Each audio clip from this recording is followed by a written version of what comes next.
My name is Victoria Tippins. I am a childbirth educator, a student midwife, and a mother and private birth coach. And I have been attending births for 15 years. So throughout that 15 years, I created a 5-step process to support parents in feeling confident and prepared for birth. And it's called the Peaceful Birth Method. So I found that when moms just check every single one of those boxes on all those 5 steps, they go into birth feeling confident and prepared, and they're more likely to have the kind of birth that they want to have. And I tracked the outcomes of the first 100 moms that I taught it to in my private coaching clients. 91% did not tear, which is awesome. So within that step on pushing and reducing the risk for tears, which is step 5 of the Peaceful Birth Method, within there, I teach specifically for tearing a 4-step process. This 4-step process is made to be personalized to you to help you to go into birth feeling really confident and prepared around tearing and to really reduce the risk for tearing beyond what a quick Google search will tell you on what to do on like the warm compress, the right position, things like that, right? Because reducing tear risk is so much more than just implementing some of those basic tools. It's about emotional preparation. It's about advocacy. It's about creating an environment that supports you with external and internal tools for you to feel safe to allow your baby to deliver slowly. So for the first time ever, I'm going to be revealing what that 4-step process is that I've normally reserved for my private coaching clients today. And then I'm also going to teach you one of the main steps for each one of those 4 steps. So I'm just going to pick one of my favorite tools for each one of those 4 steps to teach you today. I just maybe want to share first that this 4-step process is something that I spend a lot of time, many, many hours covering with people, and we work to make it really personalized to them. So it's not just like, do this thing, do that thing, do this thing. I can't just give you that general information. It's really personalized because if you have a provider with a high episiotomy rate, probably we should implement evidence-based strategies to reduce your risk for episiotomy with that person. But maybe if they don't have a high episiotomy rate, that won't be as important, right? So that's an important piece, is like a customized advocacy approach. But also, how are you feeling about pushing? What are your beliefs? What are your fears? What are the things that come up for you, right? And that is very personal as well. So today I have an hour, so I'm only going to cover everything I can in that hour, but I won't be able to go deep into all 4 steps. I'm just going to cover an introduction to each steps with some of my favorite tools to get you started. So maybe first I'll start by sharing my story of how I created this 4-step process. I tore with my first because I was terrified of tearing. So I felt the pressure of my baby's head come down and I just freaked out. I had a midwife, I had a home birth in the water, in the tub. I was in the right position. I had a doula, and I had been a doula for 9 years. So I took a birth class. I did everything right, and I still tore. If you could imagine, like when the baby comes down, they go through this 2 steps forward, 1 step back, 2 steps forward, 1 step back, 2 steps forward kind of process to allow the tissues to stretch, open and close, open and close, and open and close a little bit more each time. So we don't go from closed to open all the way, but we slowly get to the point where we're open, right, for the baby's head to fully come to crown. So as that pressure was building, I freaked out and I added extra force and I said, get the baby out. And I pushed her out. And I remember thinking, I'm going to tear, I'm going to tear, I'm going to tear. Because I had all this fear of tearing that I wasn't even really aware of. And all of that fear just came up in the moment. And I responded by adding tension and like engaging my tummy muscles and adding extra force. So this is a really great example of how someone can have the right external tools, can have the right team, can be in the right position, can have the water, and can have all the knowledge of a doula of almost a decade and still get a tear because we didn't create internal tools. This is what is missing from most birth classes. I remember taking my first birth class, and with emotional preparation, they just said like affirmations are helpful. And I was like, okay, thanks. But there was no like invitation or tools or strategies to help me to really work through my fears and build relationships with fears, how to nourish my nervous system, how to build a pathway to access relaxation and access safety in my body. And this is the kind of thing that I really like to focus on in my coaching program, because I really believe I could have avoided that tear if I knew how to relax and feel safe in the presence of pressure, but I didn't. So when we're in birth, our thinking brain turns off. So a lot of people think if I go into birth and I just learn all the stuff, by the time I am in labor, I'm going to know what to do. I'm going to know what to expect. It's going to be fine. But learning stuff only takes you so far because our thinking brain turns off, especially in moments when we're about to have our baby and we feel the pressure of the baby's head coming down. And we've never experienced any pressure like that before. It might be like, get the baby out, just like I did. So what I was missing was somatic tools that lived in my body. So when my thinking brain turned off, I still had strategies and tools and relationships to relaxation, relationships to releasing my pelvic floor. I could build a response pathway to I feel pressure, I relax. I feel pressure and I'm safe. All of that stuff, all that preparation would live in my body and that would help me when I had my baby. And this is something that I just really didn't know. I didn't understand when I was pregnant with my first. So I went on to work for a busy birth center for many years. And when I was there, hardly anyone ever tore. And there was this running joke that I would never get to learn how to repair a tear because hardly anyone ever tore. It was hilarious. People like my midwife teachers would say, Victoria, you're never going to get to be a midwife because Victoria's never going to repair anybody and she needs that skill. So it was kind of funny. So I repaired 3 people in the 2 years I was there. It was very, very rare that someone got a tear that needed stitches. Every once in a while, a mom would get a first-degree tear, which is a small tear into the skin that doesn't require stitches. But it was extremely rare that someone got a tear that was deep enough that actually required stitches. So when I was working at this birth center, I just observed these 2 midwives and discovered that they were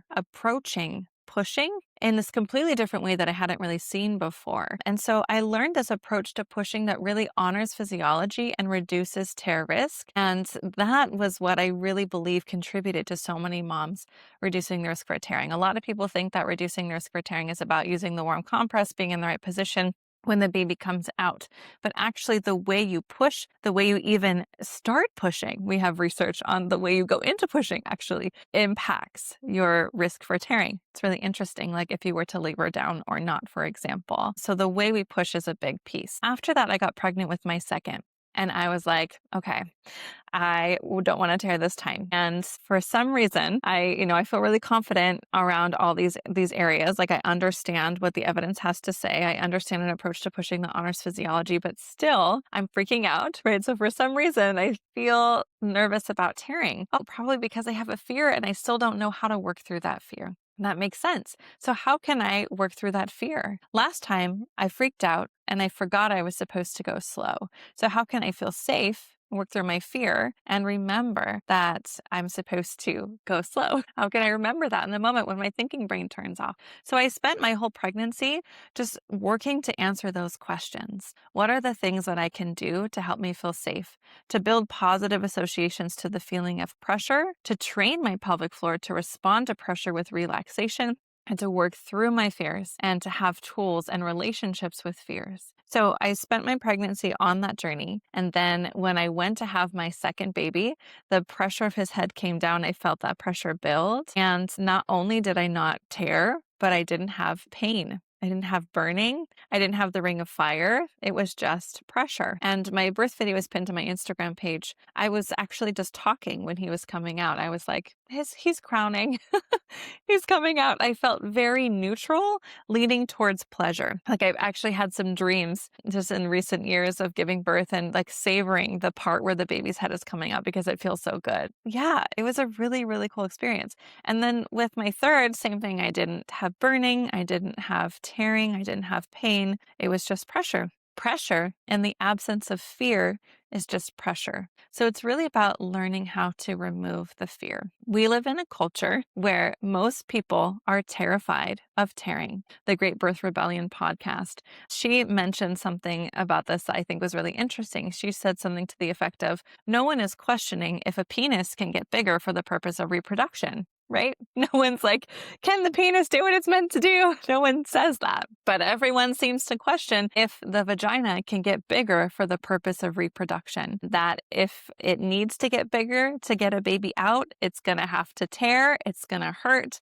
We have to cut it open. It's going to break. It'll never be the same again. Right? These are the stories that we hear. And that is bullshit. the conditioning that we all have experienced around birth to fear birth and believe that birth is something that is inherently dangerous and painful and terrifying, that we have to outsource all this instruction and get all this intervention in order to be able to do it. All of that, all of those stories comes from a movement in the early 1900s to make money off of birth. And the way that we can make the most money off of birth is to convince everyone that their bodies are broken and they need all this stuff outside of themselves in order to do it. And so this really impacts moms when they're preparing to give birth and preparing to reduce their risk for tears.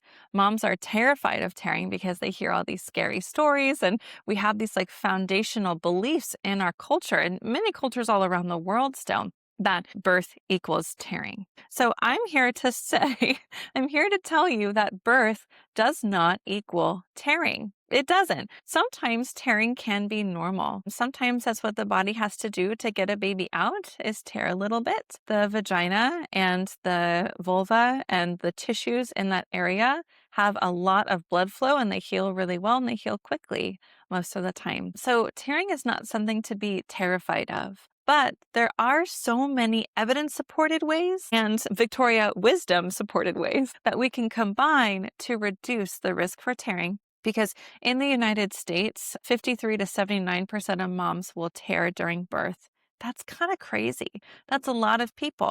And if you think about it, like if most people had to tear to get a baby out, it just doesn't really make sense from an evolutionary standpoint, because when we tear, we do open ourselves up to infection. So why would we all have to tear to get a baby out? But also in the United States, 95% of moms give birth on their back. The majority approach to pushing, or the dominant approach to pushing, is the directed pushing, right? When we're telling people what to do to hold their breath and push as hard as they can. So if we're looking at why the rates for tearing are high and why moms get these really bad tears and have these really challenging experiences, maybe some of that has to do with the fact that we can't leave birth alone and that we're fucking with everything all the time, instructing moms and telling them what to do. And I'm not saying that guidance and support have no place in birth, because they absolutely do. Intervention has a place in birth, but does everyone need a lot of intervention and a lot of hands-on manipulation as the baby's coming out and pulling the baby out? Does everybody need all this outside instruction? No. These dominant practices to addressing pushing are antithetical to what best protects the perineum. And that's probably why we have such high rates for tearing. So we're going to reject the common narrative that everyone tears to get a baby out and start believing today that your body was made to do this, that your vagina is super stretchy and it knows how to open for the purpose of reproduction. It knows how to open to get your baby out. Going back to my 4-step process, I told you about my second, my third. So basically, this 4-step process that I created after having my third baby looks like this. Number 1 is to learn the approach to pushing that honors physiology and reduces tear risk. Number 2 is to incorporate evidence-based strategies to reduce your risk for tearing, like the warm compress, the right positions, things like that. Number 3 is to have the emotional preparation tools to feel safe in the presence of pressure and build somatic tools in the body. And then number 4 would be to have the advocacy to protect all of that. Because if we don't have the advocacy or the emotional safety, so if we don't have the external environment and the internal environment to feel safe, to allow the baby to come through slowly, I really don't think it matters that much if you have a warm compress or if you're in the right position or if you did the perineal massage. Because if someone is coaching you to push and you don't feel comfortable about that, if something is causing you to feel like pressured or overwhelmed or afraid, you're going to add tension. If you don't have the emotional safety to allow the baby to come through slowly, probably you're going to have tension or you're going to add extra force. We want to allow the baby to come through slowly. So today in our training, I'm going to cover one of my favorite tools in each of these steps for my 4-step process. I'm not teaching you the full, complete 4-step process, obviously, because I need several hours to go through all of that. Also, like I mentioned earlier, the approach that I take is much more personalized, but I think that you're going to learn a lot from from each of these 4 steps. So I'm actually writing a book about this right now. Your body knows how to reduce the risk for tearing. Your body has its normal process, a normal biological process woven into place to reduce the risk for tearing.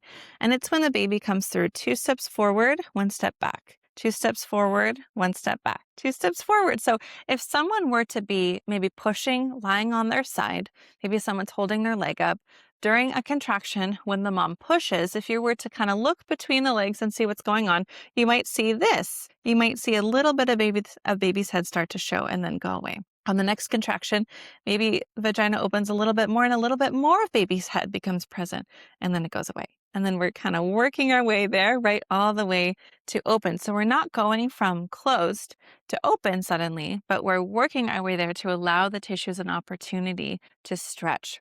So I want all of you to first acknowledge that that process is part of most births. Sometimes moms experience that 2 steps forward, 1 step back for a really long time, like sometimes several hours. Other times it happens very, very quickly.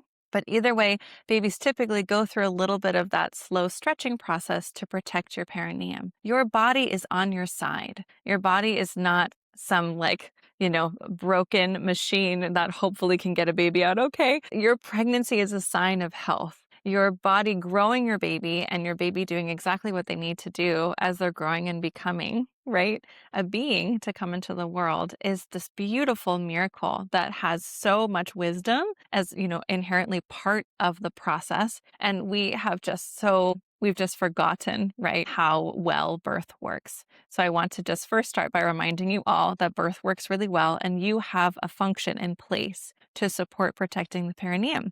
So my approach to helping families reduce the risk for tearing going through these 4 steps is really to help moms allow that process to be intact and to not interrupt it. We don't want to get in the way of it, which is where the advocacy comes in with, directed pushing if that's something you don't want to do, for example. We also don't want to get in the way of it with fear or with tension or with needing to add extra force and try to get the baby out quickly because we're having a hard time surrendering and allowing that process to unfold smoothly. So let's get into step 1, the approach to pushing that honors physiology and reduces tear risk. So I'm going to talk to you a little bit about the difference between spontaneous pushing, which is the fetal ejection reflex, and directed pushing. There are so many aspects to pushing. There's positions, there's what to do if there's a long pushing phase, how to advocate for that. I teach specific formulas on how to address long pushing phases, the difference between laboring down, epidural, non-epidural, right? There's a lot we could talk about. So we're just talking about right now the difference between spontaneous pushing and the fetal ejection reflex versus directed pushing, because I think this is a really important piece to consider when we're thinking about how we want to push our babies out and reducing the risk for tearing. So the fetal ejection reflex is actually a reflex that goes hand in hand with the Ferguson reflex. A lot of people think the fetal ejection reflex is like the thing, and it's a part of it for sure. The Ferguson reflex is also a part of it. So the Ferguson reflex occurs when the baby's head engages a little bit into the vaginal canal and puts pressure on the back part of the vaginal canal.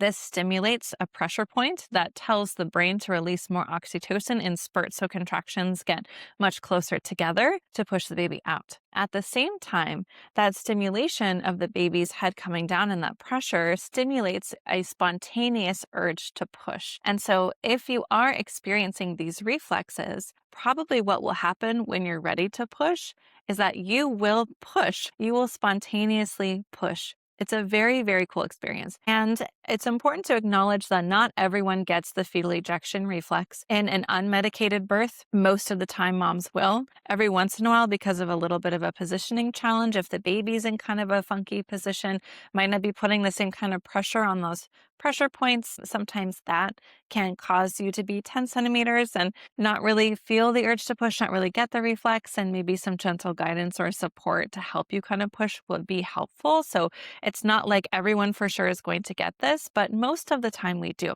With an epidural, the fetal ejection reflex and the Ferguson reflex aren't experienced often in the same way, though every birth is different. Getting the spontaneous urge to push might not happen, but you'll likely feel the pressure of the baby coming down and feel like something is happening, right? So let's talk specifically about what it looks like and how to respond when this happens. So, if you were to experience these reflexes where your body spontaneously pushes your baby out, a lot of people are like, what does that feel like? What it feels like is that your body is spontaneously pushing. So, have you ever been constipated and you sit on a toilet and you're like trying to pass the stuff and you feel like all of a sudden your body goes, "Ugh," like your tummy muscles kind of spontaneously contract trying to pass this, and it's like involuntary. I don't know, you might be like, no, Victoria, I haven't experienced that, but quite a few moms have that I've talked to about this, so maybe you're one of them. But that is probably the closest thing that I can compare it to.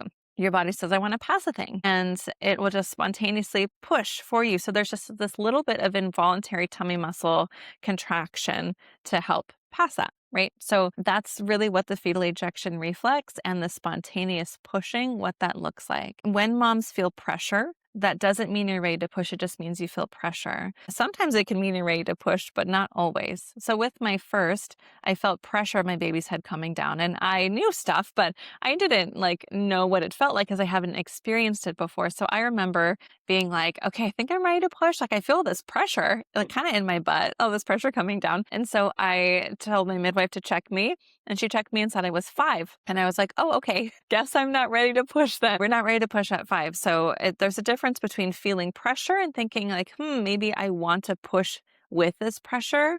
I want to push against the pressure. And it's voluntary. If you're in that experience, probably you're not ready to push. But if your baby comes down and you feel all that pressure build and then your body goes and it just pushes, probably you are ready to push. So the fetal ejection reflex spontaneous pushing occurs when your body is ready to push, when the baby, your cervix is open all the way, your baby gets low, and then the body responds by giving you the spontaneous urge to push. So a lot of people think that pushing is about bursting blood vessels, right, all around your face and your eyes and working really, really hard. Like it's really hard work. And we see in the movies, moms are like sweating and they're screaming and it's just like, push, get your baby out. I'm not saying that isn't the way it is sometimes, because sometimes that's what we have to do. Sometimes we have to work hard to get a baby out. And often birth can be a little bit more about surrender. Pushing, I like to teach most of the time, is more about surrender, especially if you're getting these reflexes.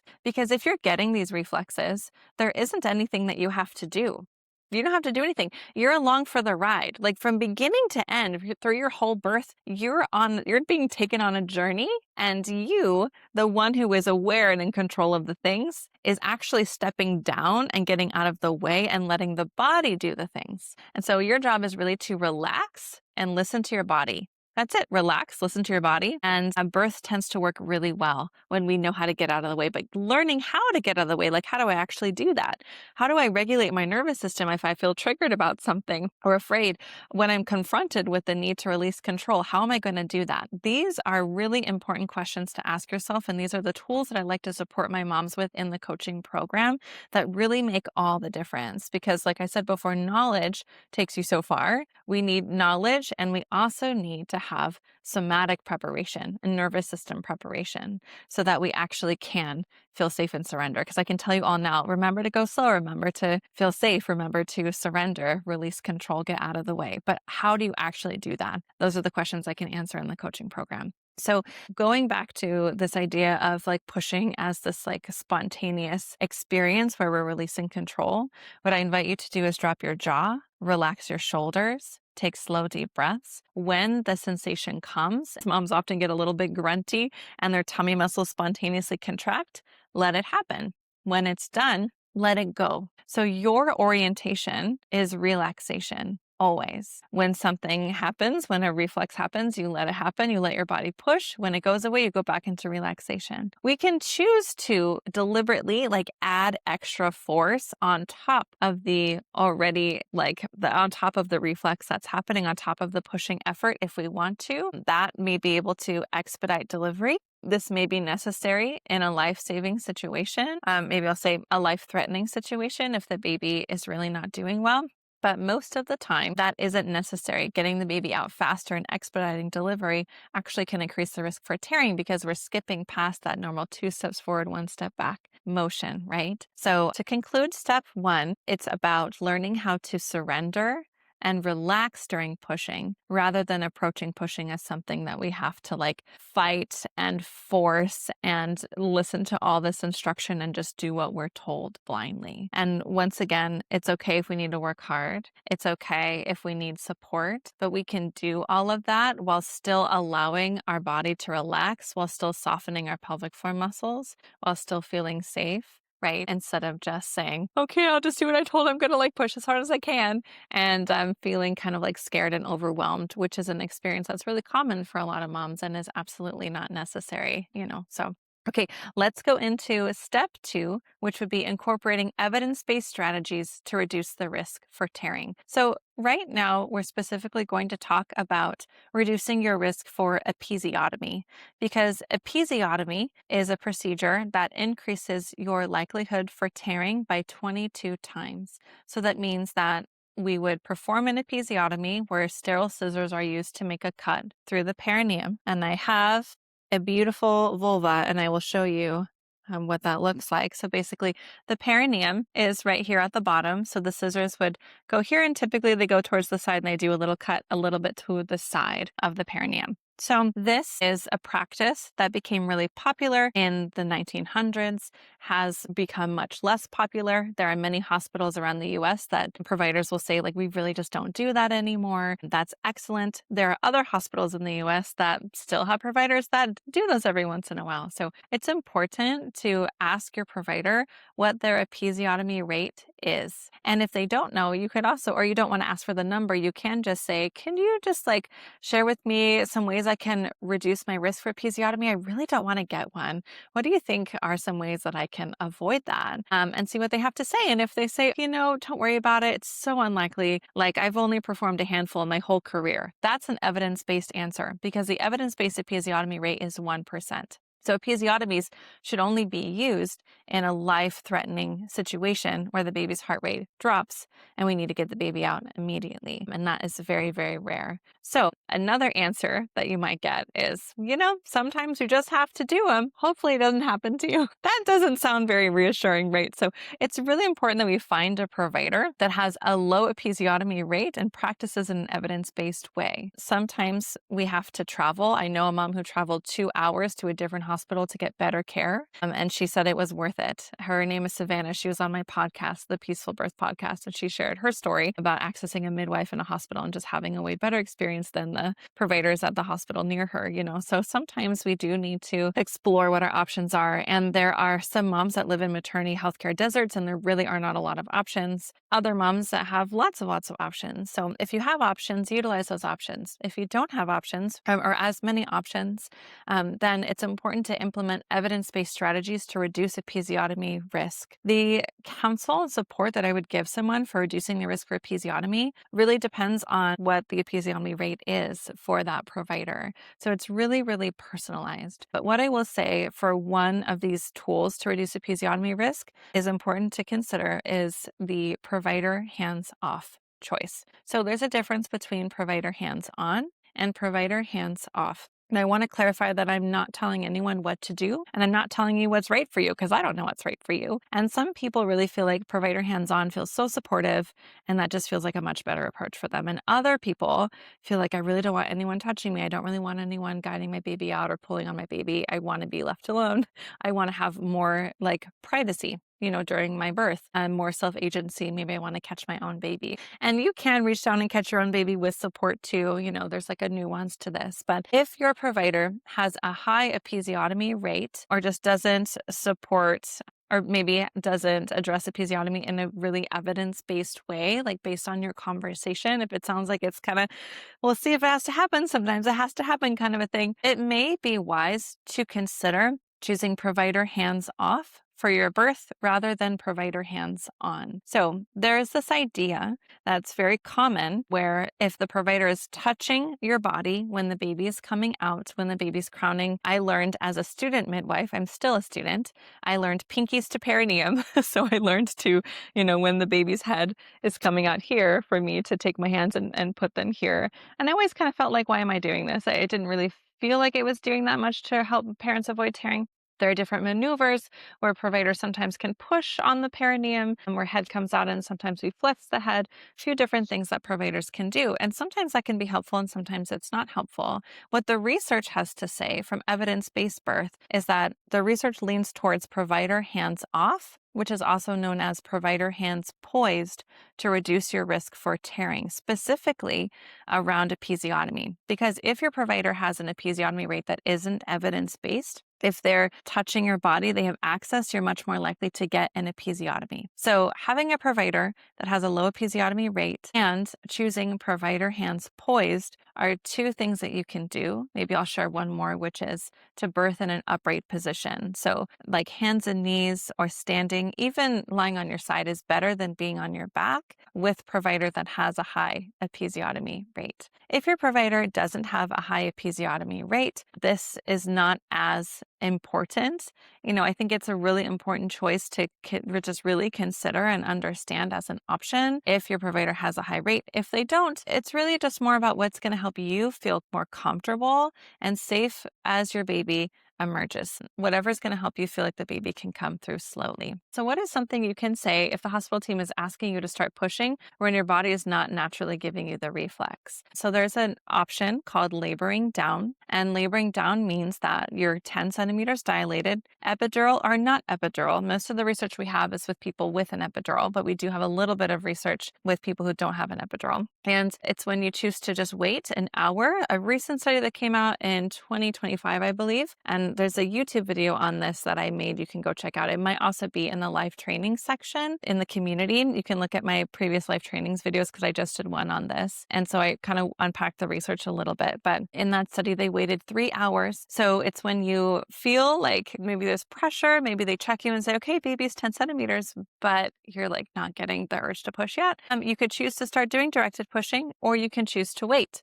And there are risks and benefits to both sides. And I'm not going to go too deep into all that right now because I could also talk about that for an hour, but I just know that that is an option that you could explore with your provider. Another question, do they ask permission to perform episiotomy, or they just grab scissors and perform it without letting mom know?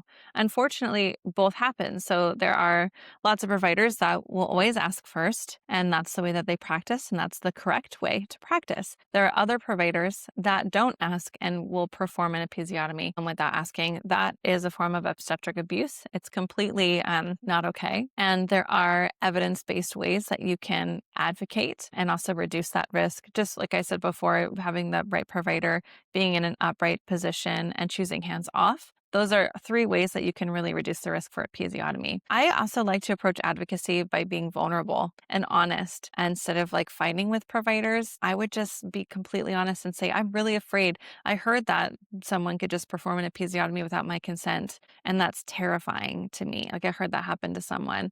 Is that something that would happen in my care with you? What would it look like if I actually needed an episiotomy? We should have these conversations with our providers beforehand and just be vulnerable and honest about what our fears are, because often care providers are really good people that want to do their best. Also operating in, especially in every hospital is different, but in that model of care, there are really strict policies that providers have to follow, and that can be kind of challenging too. And it just makes it so that things can get kind of routine for people. We do this, we do this, we do this. And you're an individual, you deserve individualized care and more thoughtfulness and personalization. And unfortunately, not every provider practices that way, but we can still create that experience for ourselves with understanding the right advocacy tools and the right communication tools. And sometimes it's really just about talking to providers about our fears, asking them to slow down, asking them to explain things more. And this advocacy is a conversation we could also talk about for hours, but I am going to talk a little bit more about advocacy here soon. So going into hands-on versus hands-off, I will just share a little bit more about the mechanics of what that looks like. So baby comes to crown, and baby crowns usually for a short period of time. Sometimes babies can crown for a few minutes. Most of the time, baby kind of slowly working our way there, and then we get to crown. And once we're at full crown, we probably are waiting for the next contraction. So this is a moment in time where we feel a lot of pressure, and it's really important that we relax our muscles and take slow, deep breaths and just allow this pressure to stay there. Just let the pressure build and hold and wait for the next contraction as long as the baby is doing okay. On the next contraction, when your body spontaneously pushes, baby's head will come out and then turn. This is a process called restitution. Restitution means the baby's turning to face one way or the other way to help the shoulders to deliver, because the shoulders can't fit through the pelvis this way. They have to turn so that the top shoulder can clear underneath the pubic bone, and then the bottom shoulder will clear underneath the bottom part of the pelvis. So baby's head will come out and turn, and then one of two things will happen. Either baby's head turns and then we pause and we're waiting for the next contraction. This is how all three of my babies came out. Head came out, the head turned, and we waited for the next contraction. On the next contraction, I spontaneously pushed and my baby came out, without people having to really pull on my baby or do anything like that. My husband provided a little bit of gentle downward traction to help the shoulders to clear with my second, because I was feeling impatient. I was like, do the traction. I don't think that made much of a difference. But with my first, it was completely hands off in the water and she just came out, and then I just grabbed her and pulled her up, and it was really cool. And so another way would be crown, and then head comes out, turn, and then body all in one contraction. Both are normal ways that babies can come out. So provider hands-on, it really depends on how that provider does hands-on. And there's nothing wrong with hands-on. Sometimes hands-on can feel really supportive and feels like the right thing for you. If a provider's doing hands-on, it might look like this. So we're doing some kind of maybe touching as the baby's head is coming out when they're at crown. So maybe some perineal support with the hand. The head comes out, the head rotates. Often providers do hands off and let the head rotate. I have seen some providers manually rotate the head.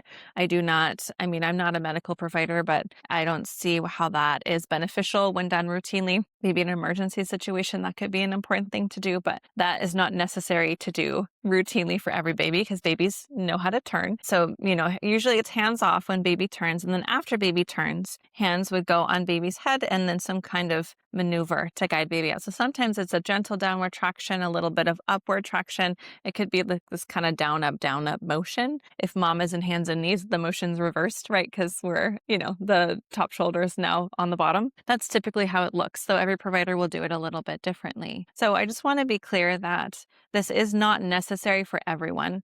Sometimes hands-on maneuvers are necessary and they are life-saving, but not every single person needs these maneuvers. And it's totally okay if that's something that you want, if that feels supportive for you. So there's no wrong choices. I'm not telling you what's right for you, but I do want you to know that you have options. And I think it's important to talk to your provider about what the actual delivery looks like. Do we want partner to catch the baby? Do I want to catch my own baby?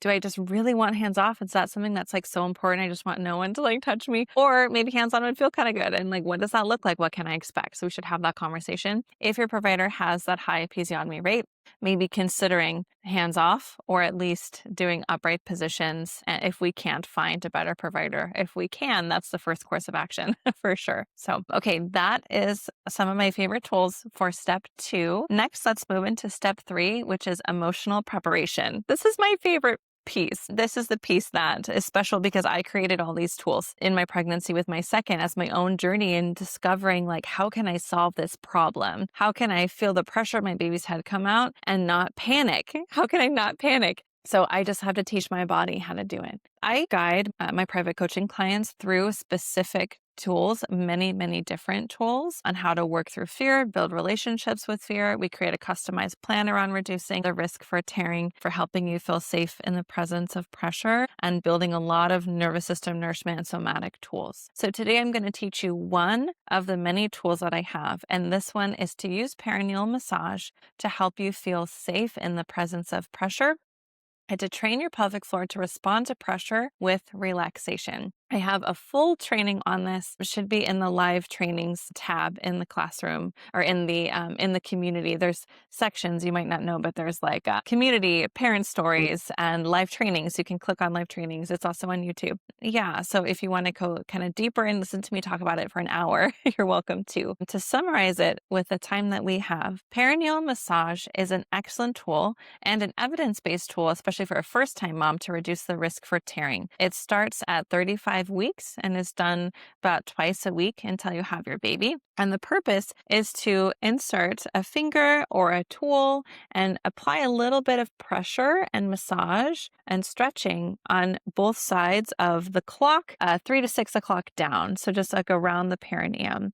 But a lot of people go wrong with this because we're focusing just on the evidence-based benefit. If I do perineal massage and stretch my vagina a whole bunch, hopefully it'll stretch better during birth, which is, yeah, kind of true. But at the same time, it's really important that we approach perineal massage as a way to help you feel safe in the presence of pressure, as a way to honor your body, have curiosity about your body, rather than like, I have to push myself through this uncomfortable and painful experience to hopefully not be as uncomfortable or be in as much pain later on. That's not a good approach. Anything that you experience, uncomfortable cervical exams, perineal massage, that's painful, that's going to build a negative association to that part of your body. Do you think that's going to help you feel safe to open up during birth? Absolutely not. It might make you want to shut down. So we really want to focus on approaching perineal massage with an emphasis on practicing for birth. We're opening up into curiosity, into pleasure, into exploration. Your vagina is a muscular envelope. So it expands and it opens with secretions, with hormones, with blood flow, and all the things that go to that area when we are birthing and also when we are in the bedroom. So incorporating pleasure is one of my favorite ways to do perineal massage, which means we're going to take sex off the table. That's not happening. And maybe if you want to do that later, that's fine. But like, we want to be really clear that like, this isn't like a preparation for penetration. This is about you being curious and exploring the muscular, expansive, stretchy, like envelope of your vagina, right? We want to explore it with curiosity and with love. We want to incorporate pleasure. I feel pressure and I feel pleasure. When we feel pleasure, we say yes to something. Pleasure feels good. When we feel pleasure, we're releasing hormones, the same hormones that are used for birth. So if you were to just like, it's like a normal Tuesday night and you're like, well, I got to check this off my list of things to do, get my tool and I'm going to do my perineal massage. And it's like kind of uncomfortable. Okay, I did it. Is that really going to support you in feeling safe in the presence of all that baby, all of that intensity of the pressure of baby's head coming through? Probably not. We want to really give ourselves to this experience. You're going to have a baby come through your body. That's a big deal. It's a normal, natural thing, and we should prepare for it. So when we are in the hormones of sexy time, right? And with those hormones, we release secretions and blood flow and the vagina opens. If it's just like a normal Tuesday night and you're like doing things to check it off the list, like you might not have the same physiological response. So it might not feel as welcome. And so some moms do perineal massage and then they come to me and they're like, Victoria, I'm terrified. I tried perineal massage and it didn't feel good. And I can only put in like one finger and do a little tiny stretch and it hurts. And how am I supposed to get a whole baby out of me? That's because you're not in the physiology for birth. You're in the physiology of like a normal Tuesday with like, it's like suddenly something's in your vagina. Like you're not open, you're not relaxed, right? So I think that incorporating some pleasure can help to make it feel more welcome and to build positive associations to it and to also support that curiosity factor. How stretchy can my vagina get? It doesn't get stretchy because we have to stretch it. It gets stretchy because we're relaxing, we feel safe, we feel open, we feel pleasure. That's what helps the vagina be stretchy. So I'm going to show you the story, and it's a very silly story, but I'm going to share it anyway. There's a mom who, in my birth class that I taught in my community many years ago, I mentioned the perineal massage. So she came to me after class one time and she said, Victoria, I am so proud of myself. I've been doing the perineal massage. It has been so empowering for me. The other day, I got a whole fist in there. And I was like, wow, girl, good for you. That's great. So I am not saying anyone should do that. But what I am illustrating in that story is that this mom found that it was so empowering to explore how stretchy her vagina could be and how open it can get without pain. So once again, I'm not telling you to do that, but I am just sharing that the vagina is very stretchy. And the purpose of perineal massage is not just to stretch your vagina for birth. It's to help open your mind to that. So when we approach it from that place of curiosity, it can really open our mind to that. I also wanted to just talk about a little bit about how you can do it. So you can like lie in your bed, have partner help you. You can take a pillow and you can prop it underneath your hip on one side so you're not flat on your back. You could do it that way. And you could do it in the shower yourself with a thumb. If you put your leg up on the bathtub and reach down with a thumb and do some stretching, you can do that. I would like light some candles, play some music. This is just like me time. It's like I'm giving myself a facial. That's the vibe we want to have when we do this. Or you could get in the shower with your partner and they can reach down and they can do a little like clitoral stimulation. Then they can do some stretching, whatever you want to do. It doesn't have to be so like a procedure, like a thing, a task we need to do. It can be fun and joyful and pleasurable. When you're doing the perineal massage and you experience a little bit of that pressure, what I want you to do is put your attention completely on the feeling of pressure and then focus on relaxing your muscles underneath that pressure. So I feel pressure and I respond with relaxation.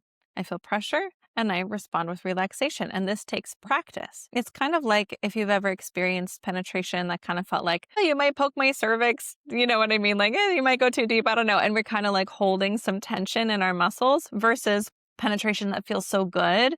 And it's like, oh my gosh, don't stop, more, please. This feels so good. And the body and the pelvic floor specifically just completely relaxes and allows for that. So we're wanting the same kind of thing to happen with the perineal massage. I feel pressure and I go yes to the pressure. I say yes to pressure. Wow, my vagina is so stretchy. I'm amazing, right? This is an excellent approach to perineal massage that I have found can be so empowering for moms as they prepare for birth.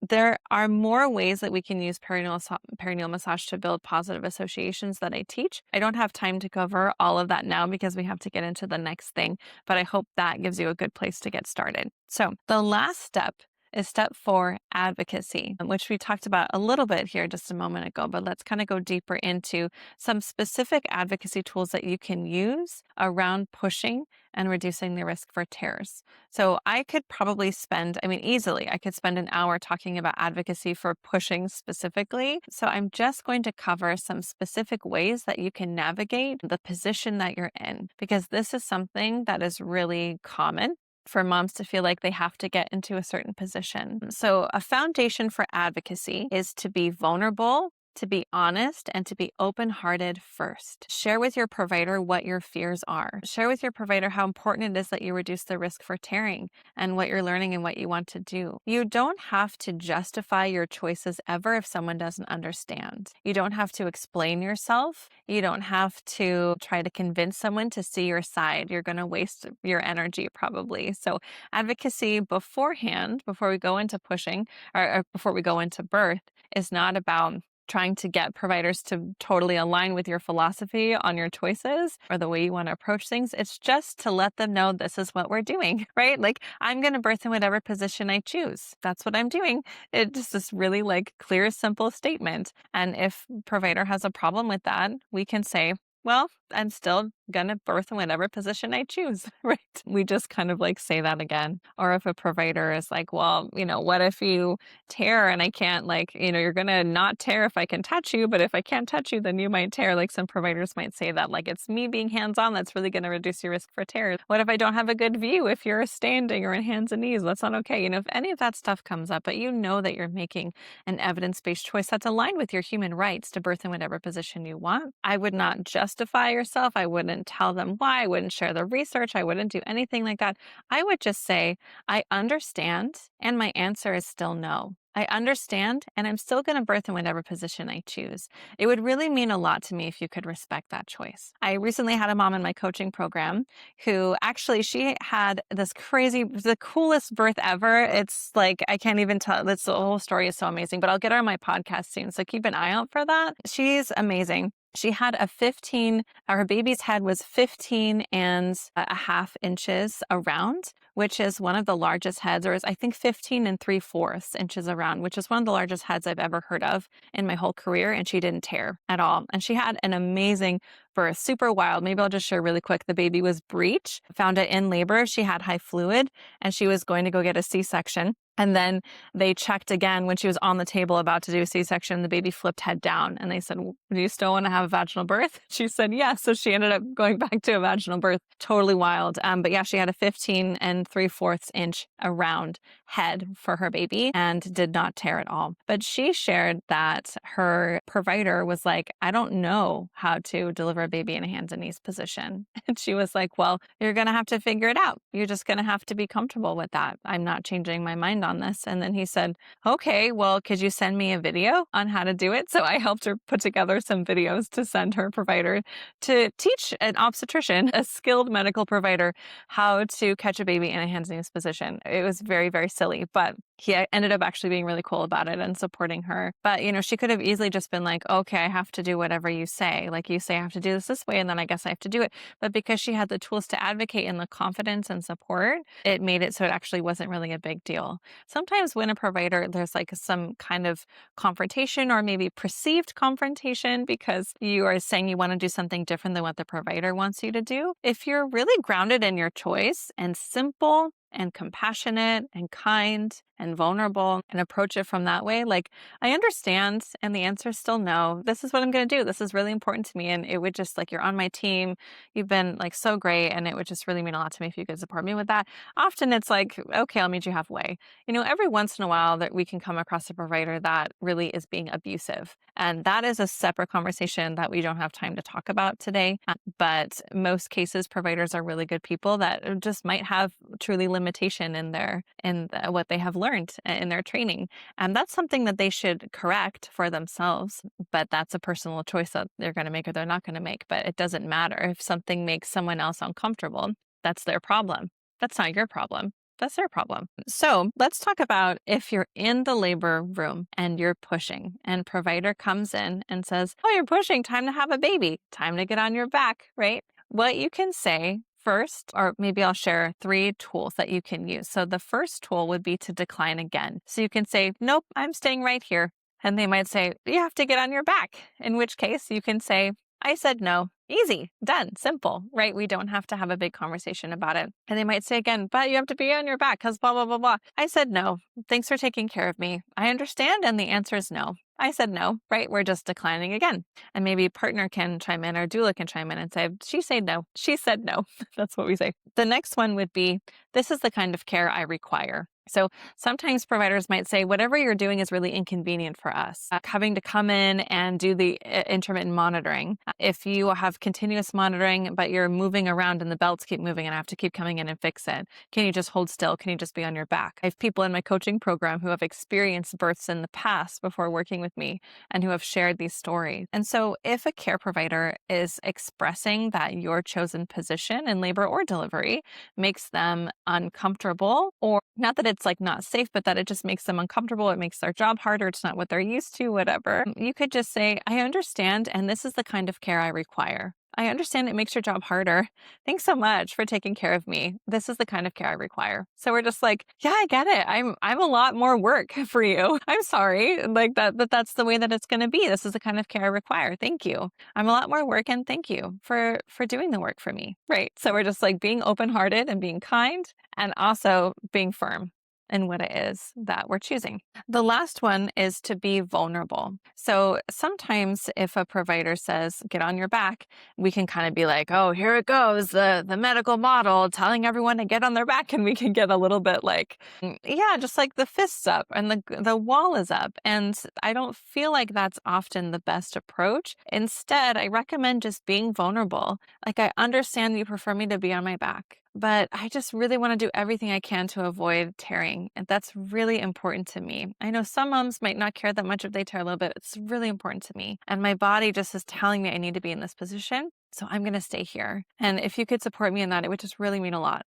Right. So we're just like being vulnerable and just sharing what your fears are. And hopefully, like, we can have these conversations beforehand and reduce the risk of this happening. But sometimes we don't know who our provider is going to be, or maybe we have a provider that just we didn't have an opportunity to go deep into these conversations with prenatally. So were in the situation. And one of these three tools may be able to help you feel more confident in the choice to be in whatever position you want to be in. And just know that birthing whatever position that you want to birth in is your human right. You have the right to birth in whatever position you choose. So the reason why 91% of my private coaching clients did not tear is because they learned not just these pieces that I've shared, but they learned the full 4-step process in a way that's personalized to them. So giving you personal tools, somatic practices, nervous system regulation practices, unpacking fear, a customized advocacy plan around your provider with recommendations around your situation, your preferences, all of that is what makes a huge difference.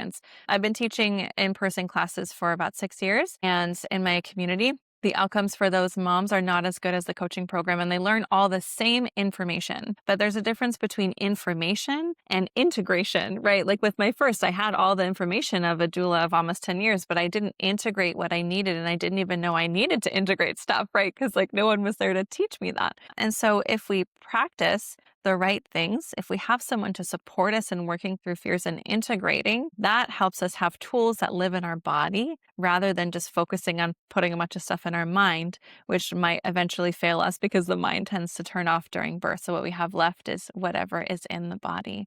So click the link to book a free birth breakthrough session with me to kind of map out a customized plan for you and talk about how the coaching program might be a good fit.